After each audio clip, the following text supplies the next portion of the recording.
কিভাবে balance inquiry করা হয়।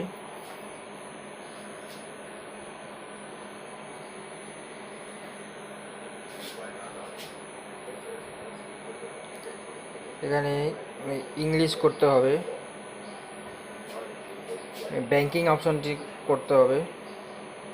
তারপরে এখানে দেখুন ব্যালেন্স ইনকোয়ারি যে অপশনটা আছে, ব্যালেন্স ইনকোয়ারি অপশনটা করতে হবে। যে কোনো দুটি সংখ্যা এখানে আপনাকে কিপ্যাডে আছে, কিপ্যাডে মারতে হবে। মারার পরে এখানে দেখুন ইয়েস যে অপশনটি আছে, ইয়েস অপশনটি ক্লিক করতে হবে। ক্লিক করার পর প্লিজ এন্টার ইওর পিন নাম্বারটি আপনাকে এখানে কিপ্যাডে দাবাতে হবে। এখানে দেখুন সেভিংস অপশনটি করতে হবে।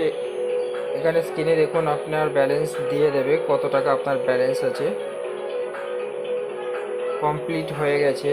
ভিডিওটি যদি ভালো লাগে অবশ্যই চ্যানেলটিকে সাবস্ক্রাইব করে দেবেন। আরও